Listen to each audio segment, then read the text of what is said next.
Hello dear पिला माने केमती अच्छे समस्ते होप कि खरा छुट्टी एंजॉय करूथिबो पिला माने समस्ते। तो आज तुमर दशम श्रेणी जो पोषण फास्ट चैप्टर तुमर अच्छी विज्ञान ताकू आम ये वीडियो आम कंप्लीट करवा। तो खरा छुट्टी खाली घरे रहिले हबनी पिला माने गोटे मास जदि एबे तुमे एमती बिताई दब बिना पाठरे ताहेले पुणी आसिले तुमको पढ़िबा पई आ इच्छा हबनी। सेति पई कोन करबा ना सबुदिन बा डेली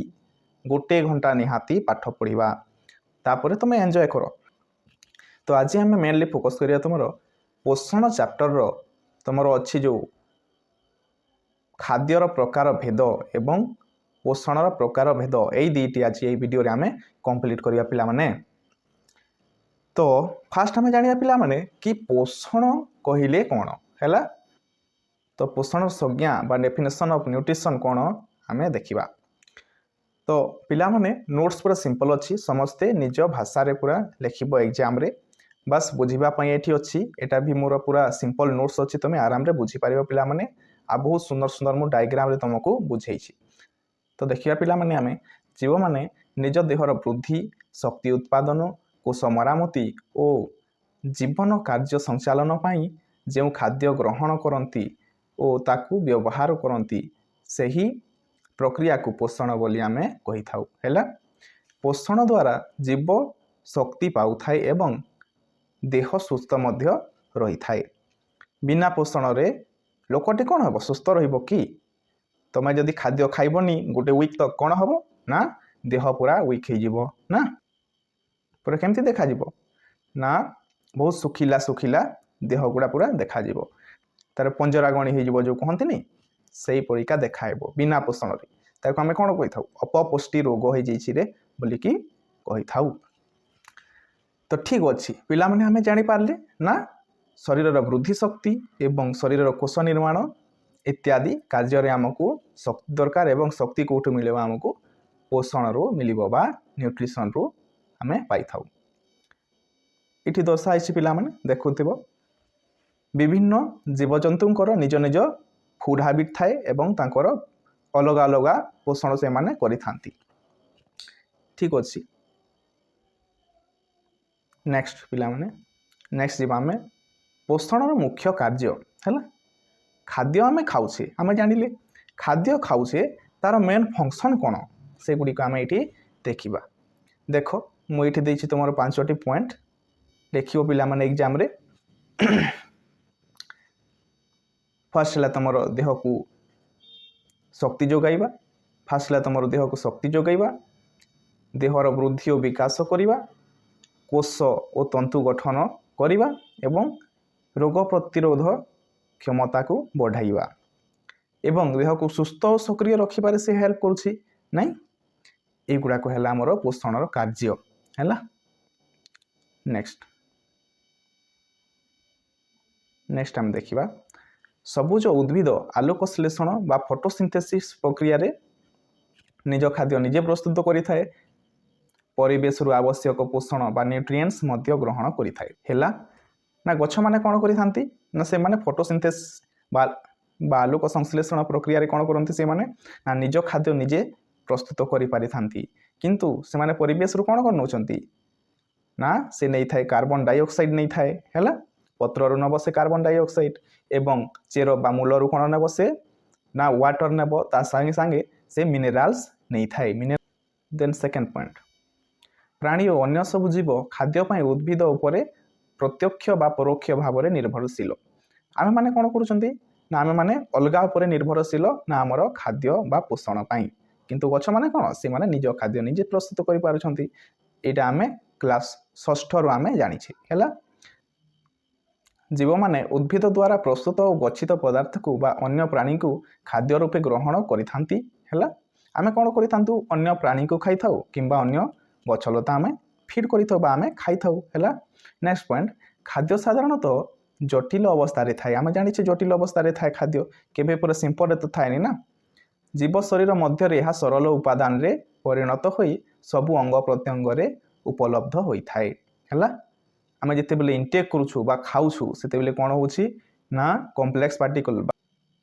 जटिल अवस्था रो से सिंपलीफाई है कि आम शरीर रे लागुछि से हैला। सेठारे सरल खाद्य दहन बा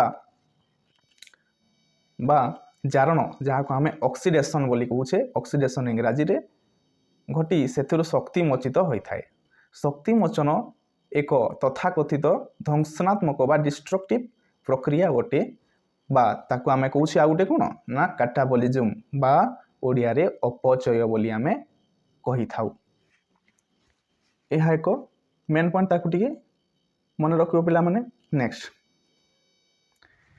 नेक्स्ट आमे जिबा खाद्यर प्रकार भेद। ठीक अच्छी नेक्स्ट आमे जिबा पिला माने खाद्यर प्रकार भेद हैला। ये छोट चार्ट मु करिछि तम पई हैला। एई सारणीटी मन रखिबो बा लेखिक रखिबो किंबा मु व्हाट्सएप कम्युनिटी जॉइन करिवो पिला माने सेठी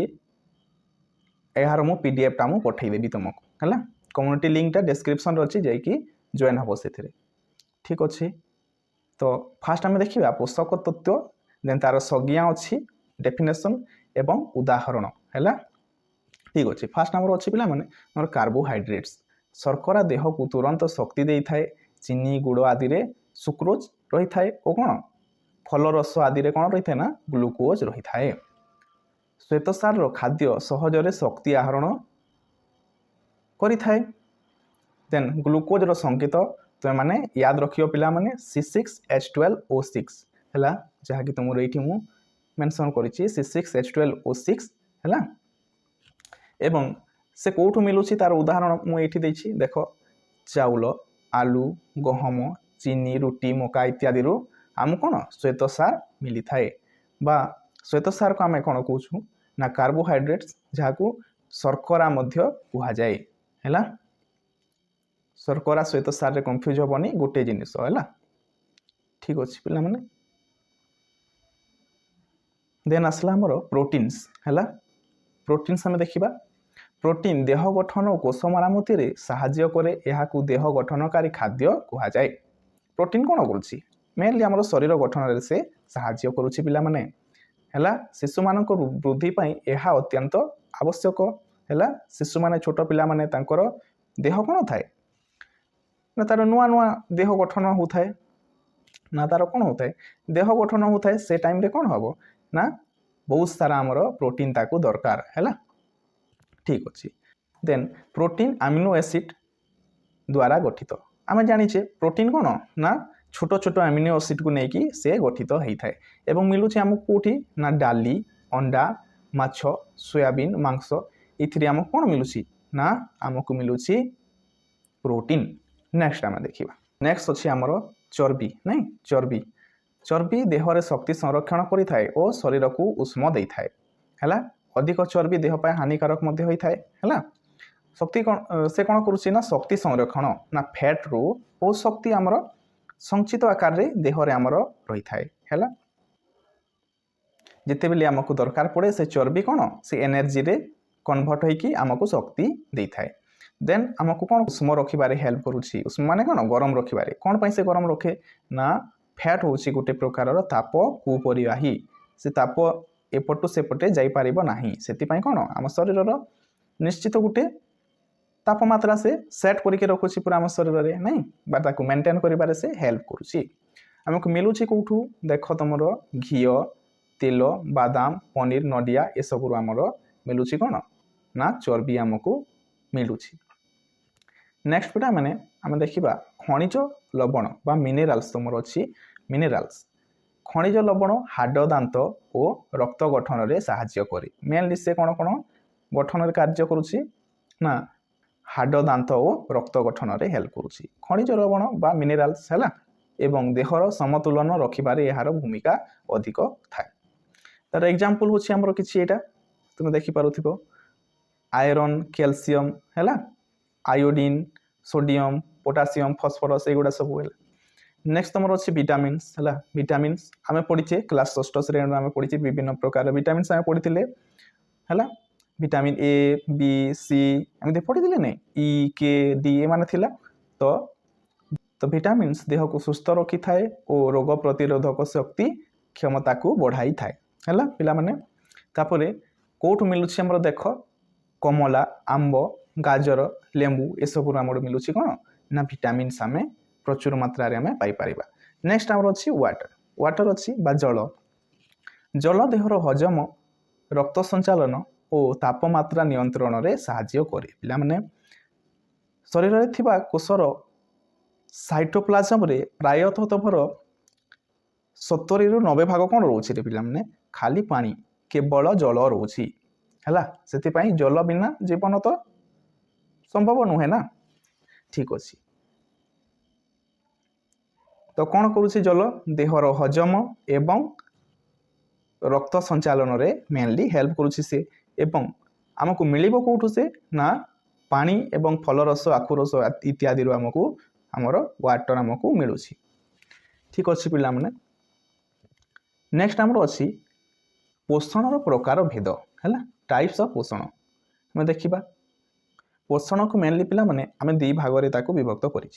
गोटे तुम ऑटोट्रोफिक एवं गोटे हेटेरोट्रोफिक जहाँ कौच आम स्वपोषी पोषण बा ऑटोट्रोफिक एवं परपोषी पोषण बा हेटेरोट्रोफिक है दुईटी अच्छी तो आम देखा डिटेल आम देखा ये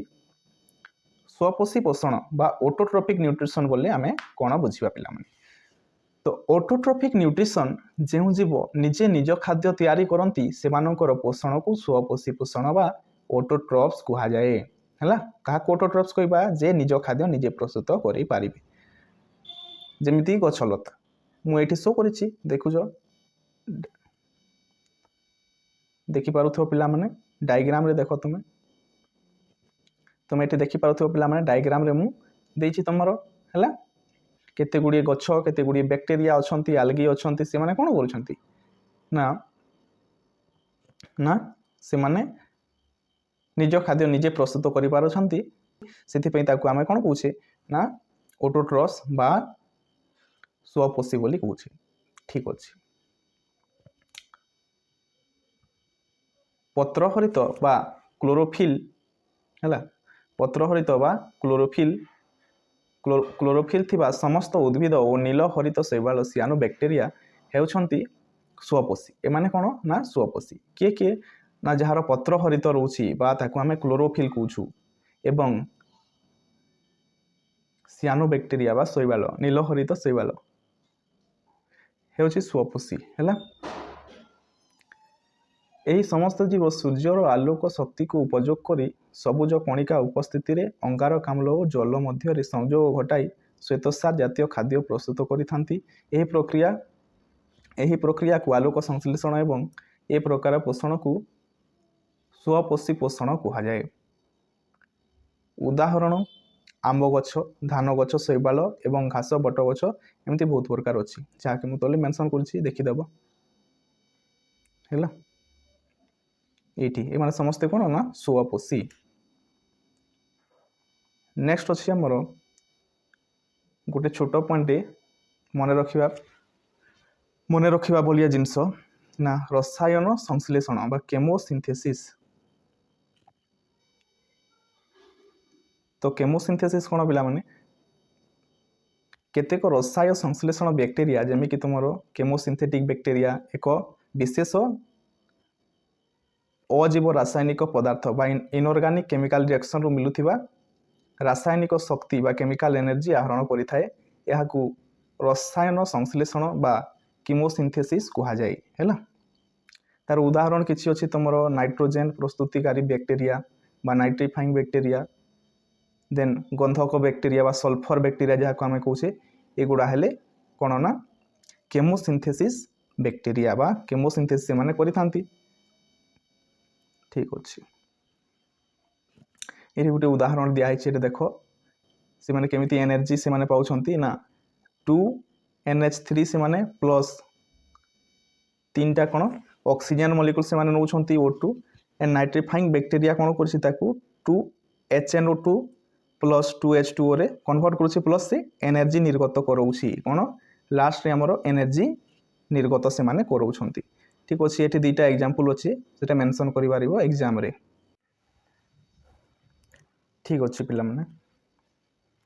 ठीक अच्छे नेक्स्ट पॉइंट आम देखा ना परपोषी पोषण बा हेटेरोट्रोफिक न्यूट्रिशन है हेटेरोट्रोफिक न्यूट्रिशन जो जीव निजे खाद्य तैयारी करि पारंती नाही और अन्य जीव उपर निर्भर करती से पोषण को ପରପୋଷୀ ବା ହେଟରୋଟ୍ରଫ୍ସ ପୋଷଣ କୁହାଯାଏ। ମଣିଷ, ପଶୁ, କବକ ଏହି ପ୍ରକାର ପୋଷଣ କରନ୍ତି। ଉଦାହରଣ ହେଉଛି ତୁମର ସମସ୍ତ ପ୍ରାଣୀ, ମନୁଷ୍ୟ, ନିର୍ମୂଲା ଏବଂ ରୋଗ ପୀଡ଼ିତ ଆଦି, ପରଜୀବୀ, ଉଦ୍ଭିଦ ପାରାସାଇଟ୍ସ, ଛତୁ ଏବଂ ଅଧିକାଂଶ ବ୍ୟାକ୍ଟେରିଆ ତୁମର ପରପୋଷୀ ହେଇଥାନ୍ତି। ଏଥିରେ ଦେଖାହେଇଛି ତୁମର ଡାଇଗ୍ରାମରେ ଦେଖ, ଡାଇଗ୍ରାମରେ ମୁଁ ଶୋ କରିଛି ତୁମକୁ ନା ଏକ୍ଜାମ୍ପଲ୍ସ ଲାୟନ୍ସ, କାଉ, ଡଗ୍ସ ଏସବୁ। ଏଇ ଡାଇଗ୍ରାମରେ ଯେତିକି ତୁମର ଦର୍ଶାଯାଇଛି ସେମାନେ ଗୋଟେ ଗୋଟେ କ'ଣ ନା ପରପୋଷୀ ବା ପରୋକ୍ଷ ଭାବରେ ସେମାନେ କ'ଣ ସେମାନେ ଅନ୍ୟ ଜୀବ ବା ଅନ୍ୟ ଗଛଲତା ଉପରେ ସେମାନେ ନିର୍ଭର ହେଲା। ଏଥିରେ ଆସିଯିବେ ଦେଖ ତୁମର ନା ଲାୟନ୍, କାଉ, ଡଗ୍ସ ଏସବୁ ଆସିଯିବେ ଏବଂ ଛତୁ ଏବଂ ତୁମର ଆଦି ପ୍ରାଣୀମାନେ ରହୁଛନ୍ତି ଏବଂ ତୁମର କ'ଣ କକରୋଚ ଏବଂ ତୁମର ଜିଆ ଏ ସମସ୍ତେ କ'ଣ ଗୋଟେ ଗୋଟେ ମାନେ ହେଲେ ନା ହେଟରୋଟ୍ରଫ୍ସ ବା କ'ଣ କହୁଛୁ ତାକୁ ପରପୋଷୀ ହେଲା। ଠିକ୍ ଅଛି ପିଲାମାନେ, ନେକ୍ସଟ ଆମେ ଦେଖିବା ତୁମର ପରପୋଷୀ ପୋଷଣର ପ୍ରକାର ହେଲା ବା ଟାଇପ୍ସ ଅଫ୍ ହେଟରୋଟ୍ରଫିକ୍ ନ୍ୟୁଟ୍ରିସନ୍ ହେଲା। ଟାଇପ୍ସ ଅଫ୍ ହେଟରୋଟ୍ରଫିକ୍ ନ୍ୟୁଟ୍ରିସନ୍ ତୁମର ଆମେ ଦେଖିବା 4 ପ୍ରକାର ରହୁଛି ନା କ'ଣ କ'ଣ ନା ପ୍ରାଣୀ ସମପୋଷଣ, ସେକେଣ୍ଡ ମୃତୋପଜୀବୀୟ ପୋଷଣ ଏବଂ ପରଜୀବୀୟ ପୋଷଣ ଏବଂ ସହଜୀବୀୟ ପୋଷଣ। ତ 4 ଗୋଟି ଆମେ ଗୋଟେ ଗୋଟେ କରିକି ଦେଖିଦେବା। ବା ପ୍ରାଣୀ ସମପୋଷଣରେ କ'ଣ ହେଇଥାଏ ନା ଖାଦ୍ୟ ଆମେ ଡାଇରେକ୍ଟ ଖାଇଥାଉ ନା କିଛି ଆମେ ଡାଇରେକ୍ଟ ଆମେ ଖାଇବା ସେ କ'ଣ ହେବ ଡାଇଜେଷ୍ଟ ହେବ କେଉଁଠି ନା ସେ ଷ୍ଟୋମାକରେ ସେ ଡାଇଜେଷ୍ଟ ହେବ ବା ଷ୍ଟୋମାକକୁ ଆମେ କ'ଣ କହୁଛୁ ନା ପାକସ୍ଥଳୀ, ପାକସ୍ଥଳୀରେ ସେ କ'ଣ ହେବ ଡାଇଜେଷ୍ଟ ହେବ, ହଜମ ହେବ, ତାପରେ କ'ଣ ହେବ ନା ସେ ରକ୍ତ ଦ୍ୱାରା କ'ଣ ହେବ ଆସିମିଲେସନ୍ ହେବ, ଶରୀରର ବିଭିନ୍ନ ଅଂଶକୁ ସେ ପଳେଇବ ହେଲା। ତ ଏହି ପ୍ରକ୍ରିୟାକୁ ଆମେ କ'ଣ କହୁଛୁ ନା ପ୍ରାଣୀ ସମପୋଷଣ। ଖାଦ୍ୟ ଖାଇବା ତାପରେ ଡାଇଜେଷ୍ଟ ହେବ, ତାପରେ ଶରୀରକୁ ରକ୍ତ ଦ୍ୱାରା ସେ ଅଙ୍ଗ ପ୍ରତ୍ୟଙ୍ଗକୁ ସେ ପଳେଇବ ହେଲା। ଠିକ୍, ପ୍ରାଣୀ ସମପୋଷଣ ହେଇଗଲା। ନେକ୍ସଟ ହେଲା ତୁମର ମୃତୋପଜୀବୀୟ ପୋଷଣ ବା ସାପ୍ରୋଫାଇଟିକ୍ ନ୍ୟୁଟ୍ରିସନ୍। ଏହା ହେଉଛି ଯେଉଁ ପରଜୀବୀ ମୃତ ଗଲିତ ପଚାସଢ଼ା ଉଦ୍ଭିଦ ବା ପ୍ରାଣୀ ଖାଦ୍ୟ ସଂଗ୍ରହଣ କରି ନିଜ ପୋଷଣ କରିଥାନ୍ତି ସେମାନଙ୍କୁ ମୃତୋପଜୀବୀୟ ବା ସାପ୍ରୋଫାଇଟ୍ସ କୁହାଯାଏ। ଶରୀରର ବାହାରେ ହିଁ କଠିନ ଖାଦ୍ୟକୁ ସରଳ ଖାଦ୍ୟରେ ପରିଣତ କରିଥାନ୍ତି, ପରେ ସରଳୀକୃତ ଖାଦ୍ୟକୁ ଶରୀର ମଧ୍ୟକୁ ଶୋଷଣ କରି ଶରୀରରେ ବିଭିନ୍ନ ଯୋଗର ବିନିଯୋଗ କରିଥାନ୍ତି। ଉଦାହରଣ ହେଉଛି ଛତୁ, କବକ, ଇଷ୍ଟ, ବ୍ୟାକ୍ଟେରିଆ ଇତ୍ୟାଦି। ସେମାନେ କ'ଣ କରୁଛନ୍ତି ନା ସେମାନେ ଡାଇରେକ୍ଟ ଖାଦ୍ୟ ଖାଉନାହାନ୍ତି, ସେମାନେ ଫାଷ୍ଟ ତାଙ୍କର ଡାଇଜେଷ୍ଟିଭ୍ ଜୁସ୍ ବା ପାଚକ ରସ ସେଠି ସିକ୍ରିଟ୍ କରୁଛନ୍ତି ହେଲା। ତାପରେ କ'ଣ ହେଉଛି ସେ ବାହାରେ ହିଁ ଡାଇଜେଷ୍ଟ ହେଇଯାଉଛି ବା ହଜମ ହେଇଯାଉଛି, ତାପରେ ସେ କ'ଣ କରୁଛି ନା ସେ ତାକୁ ଇନଟେକ୍ କରୁଛି ହେଲା। ତାକୁ ଆମେ କହୁଛୁ କ'ଣ ନା ମୃତୋପଜୀବୀୟ ପୋଷଣ ବା ସାପ୍ରୋଫାଇଟିକ୍ ନ୍ୟୁଟ୍ରିସନ୍। ସେଥିରେ ଆମର କ'ଣ ଆସୁଛନ୍ତି ଦେଖ ନା ଆମର ଛତୁ ଆସୁଛନ୍ତି ହେଲା, କିଛି ବ୍ୟାକ୍ଟେରିଆସ୍ ଆସୁଛନ୍ତି ହେଲା, ବ୍ୟାକ୍ଟେରିଆସ୍ ଏବଂ ଇଷ୍ଟ ମଧ୍ୟ ଆସିଛି ହେଲା। ଠିକ୍, ନେକ୍ସଟ ଆମେ ଯିବା ପରଜୀବୀୟ ପୋଷଣ ବା ପାରାସାଇଟିକ୍ ନ୍ୟୁଟ୍ରିସନ୍ ଯାହା କହୁଛେ ତାକୁ ଆମେ ଦେଖିବା।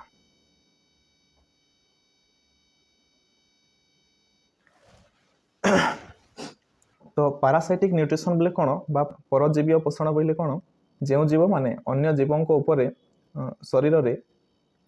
ବା ଅନ୍ୟ ପ୍ରାଣୀଙ୍କ ଶରୀର ଭିତରେ ବା ବାହାରେ ରହି ସେମାନଙ୍କ ଠାରୁ ଖାଦ୍ୟ ସଂଗ୍ରହ କରି ନିଜ ପୋଷଣ କରିଥାନ୍ତି ସେମାନଙ୍କୁ ପରଜୀବୀ ବା ପାରାସାଇଟ୍ସ କୁହାଯାଏ। ଏବଂ ପରଜୀବୀ ମାନେ ଯେଉଁ ଜୀବ ଉପରେ ବାସ କରନ୍ତି ତାକୁ ହୋଷ୍ଟ ବୋଲି ଆମେ କହିଥାଉ। ନା ପରଜୀବୀୟ ପୋଷଣ ବା ପାରାସାଇଟିକ୍ ନ୍ୟୁଟ୍ରିସନ୍ କ'ଣ ନା ସେମାନେ କ'ଣ କରିବେ ନା ଅନ୍ୟ ଗୋଟେ ହୋଷ୍ଟ ଦରକାର କରିବେ ତାଙ୍କର ପୋଷଣ ପାଇଁ। ସେ ନିଜେ ନିଜେ ଖାଦ୍ୟ ପ୍ରସ୍ତୁତ କରିବେନି, ଅଲଗା କାହାଠୁ ସେମାନେ ଚୋରେଇକି ଖାଇବେ ହେଲା। ଅନ୍ୟ କିଏ ଖାଦ୍ୟ ତାର ବନେଇଥିବ ସେ ତାକୁ ଖାଇଦେବେ ହେଲା। ଏବଂ ଯାହା ସହିତ ସେମାନେ ରହିବେ ଖାଦ୍ୟ ପାଇଁ ନିର୍ଭର କରିବେ ତାକୁ ଆମେ ହୋଷ୍ଟ ବୋଲିକି କହିଥାଉ ହେଲା। ସେ ପ୍ରାଣୀ ହେଇପାରେ କିମ୍ବା ଉଦ୍ଭିଦ ମଧ୍ୟ ହେଇପାରେ। ଏହାକୁ ପରଜୀବୀୟ ପୋଷଣ କୁହାଯାଏ। ଆମର ଅଛି ଉକୁଣି, ଦେଖୁଛ ଉକୁଣି ସେ କ'ଣ ସେ ଶରୀର ବାହାରେ ରହୁଛି କିମ୍ବା ତା ହୋଷ୍ଟର ସେ ବାହାରେ ରହୁଛି ଏବଂ ତାଠୁ ପୋଷଣ ନେଉଛି ହେଲା। ସେଇ ପ୍ରକାର ପୋଷଣକୁ ଆମେ କ'ଣ କହୁଛେ ନା ପରଜୀବୀୟ ପୋଷଣ। ଏ ଶରୀର ବାହାରେ ରହୁଛି ଏବଂ କିଛି ଶରୀର ଭିତରେ ରହୁଛନ୍ତି, ଯେମିତିକି ଫିତା କୀଟ, ଏଇଠି ଦେଖିପାରୁଥିବ ଫିତା କୀଟ ସେ କ'ଣ ଆମ ଶରୀର ଭିତରେ, ସେ ଶରୀର ଭିତରେ ରହିକି ଆମଠୁ ଖାଦ୍ୟ ଗ୍ରହଣ କରୁଛି ସେ ହେଲା। तो जे बाहर रही खाद्य ग्रहण कर आम कौन कौचु ना एक्टोपारासाइट बा एक्टोपारासाइट माने कौन बाह्य परजीवी एवं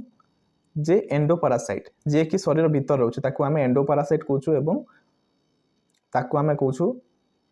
अंतः परजीवी कौन कौचु ना अंतः परजीवी ठीक अच्छे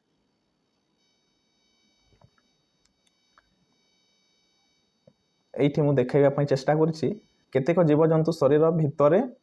रही ताठू न्यूट्रिशन नहीं था आम कौन कौचु ना आम कौचु अंतः परजीवी बा एंडोपारासाइट बोली आम कौचे कौन कौचे एंडोपारासाइट बोली कौचे उदाहरण है तुम फीताकुर्मी देखुछ ये देखिपुव तुम यहाँ है फीताकुर्मी है फीताकुर्मी आस्कारिस है लिवर फ्लू है जकृत कीट जो कौचु से गुड़ा आमर कौन ना समस्ते गोटे गोटे अंतः परजीवी से माने कौन करती ना शरीर भितर से रहीकि से माने खाद्य शोषण करिथांती अन्य ठारू है नेक्स्ट बाह्य परजीवी सेमिति से कौन करिवो ना शरीर बाहर रहीकि से खाद्य शोषण करिवो जेमिति तुमर कौन है ना जेमिति तुमर उकुणी होगला जोक होगला एवं बेडबग जहाँ आम कौन कहते जहाँ आम ओडस बोली कहूँ से ओडस होगला ए माने कौन सब गोटे गोटे एक्टोपारासाइट बा एक्टोपारासाइट माने कौन बाह्य परजीवी से माने शरीर बाहर रहीकि पोषण नहीं था ठीक अच्छे नेक्स्ट आम देखा सहजीवीय पोषण बा सिम्बायोटिक न्यूट्रिशन ताकू आम कहवा है जिते बेले दुईटी संपूर्ण भिन्न जातिर प्राणी अथवा उद्भिद और प्राणी और अणुजीव परस्पर एकाठी बास करिथांती और परस्परंक ठारू लाभ पाइथांती एहाकू सहजीविता बा सिम्बायोसिस बोली कही थाउ है तो सहजीवीय पोषण कौन ना जिते बेले उद्भिद और प्राणी किंबा प्राणी और अणुजीव माने परस्पर एकाठी रहिबे दुहे कौन करेंगे ना गोटे जगार रहिबे है एवं परस्पर ठारू कौन से माने बेनिफिटेड हेबे किंबा लाभ पाइबे ताकू ही आमे कहूँ कौन ना सिम्बायोटिक बा सहजीवीय पोषण बोली कहूँ है एथिरे केही कहार क्षति करती नाही बरं से माने उभये पोषणर आवश्यक द्रव्य मध्य पाइथांती एहाकू सहजीवी पोषण कहुए तार उदाहरण ये दिखाई देख शैवाल और कवक एवं राइजोबियम बैक्टीरिया ना शैवाल और कवक मिसी कौन गोटे कौन लाइकेन से माने सृष्टि करती शैवाल कौन करे से फोटोसिंथेसिस करिवो एवं खाद्य सृष्टि करिवो एवं कौन कवक कौन करिवो ताटू से खाद्य नहीं कि खाइबो एंड राइजोबियम बैक्टीरिया से कौन करुछि ना नाइट्रिफिकेशन करिथाय कोठी ना गछर रूट रे थाए बा चेर रे थाए एवं राइजोबियम बैक्टीरिया नाइट्रिफिकेशन करिवार से हेल्प करिथाय ठीक अछि इठी देखो तुमरो डायग्राम शो करिछि सिम्बायोसिस रो पूरा डायग्राम अछि इठी एठी देखो म्यूचुअलिज्म देखो एठी महुमाछी कौन मिलला ना ताकू खाद्य मिलगला एवं गछ कौन लाभ है फूलर परागरेणु से अन्य फूल रे झाड़िबो ता द्वारा से कौन हबो ना गछ बेनिफिटेड हबो से भली एठी देखो रिमोरा माछ देखाइछि तापरे कौन शार्क टे अटैच होइके अछि तो एटा गुटे हे गेला हमर एग्जांपल नेक्स्ट हमर अछि एठी गछ देखो एथिरे गछ ऊपर आ गुटे गछ लाखिकी अछि हैला ए गुटे हमर सिम्बायोसिस रो एग्जांपल हैला ठीक अछि नेक्स्ट आमे जो कहउथिले लाइकेन कौन ना शैवाल एवं फंगस है फंगस कवक दुईटी मिसिकी कौन करुँच आम लाइकेन से माने सृष्टि करुँच लाइकेन यहाँ है आम लाइकेन रो डायग्राम तुम देखिपर नेक्स्ट है तुम राइजोबियम बैक्टीरिया जो आम कहते से कौन करुँच ना गछर रूट रे रहीकि से नाइट्रोजेन फिक्सेशन करुँची नेक्स्ट है तुम पिला माने एटा गोटे मन रखा जिनस इस्चेरिचिया कोलेई है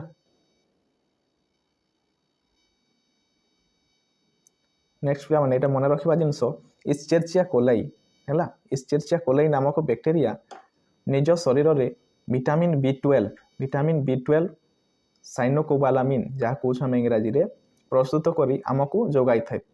ता परिवर्ते आम अंतनलीर सरलीकृत खाद्य ग्रहण कर निज प्रतिपालन करिथाए किए ना इस्चेरिचिया कोलाई नामक बैक्टीरिया से कौन करुँची ना आमको विटामिन जोगाई दउछि नामक विटामिन जोगे दूचे कौन विटामिन B12 बा साइनोकोबालामिन से प्रस्तुत करुच्ची एवं आमको दूसरी ता फल से कौन नौ आमर सरलीकृत खाद्य से कौन करुँच आमर सरलीकृत खाद्य को से ग्रहण करुच्ची ठीक एटा गोटे होगा आमर सिम्बायोसिस रो एग्जांपल है सिम्बायोसिस बा सहजीवीय पोषण है एवं किछिटा मु तुमको देछि इंपोर्टेंस नोट्स बा महत्वपूर्ण टिप्पणी तुम देखि दियो समतुलित खाद्य देह ପାଇଁ अत्यंत आवश्यक प्रोटीन देह गठन में मुख्य भूमिका निए है आम पढ़िले देन जल बिना जीवन संभव नुहे शर्करा देह को तुरंत शक्ति दे थाए है विटामिन और खनिज लवण रोग प्रतिरोधक शक्ति प्रदान करि थाए है ठीक अच्छे पिला माने थैंक यू धन्यवाद समस्त को वीडियोटीर शेष पर्यंत रही एवं आमे नेक्स्ट क्लास तुम देखा फोटोसिंथेसिस है नेक्स्ट क्लास रे फोटोसिंथेसिस गोटे बड़ टॉपिकटा ताकू डिस्कशन करवा तो आज ये वीडियो जदि भल लगुच पिला माने निज सांग मानक सहित शेयर करिवो जेते जेते ही पारे कहीं खरा छुट्टी रे समस्ते सेमिति फ्री रहिबे तो समस्ते पढ़ी पारिबे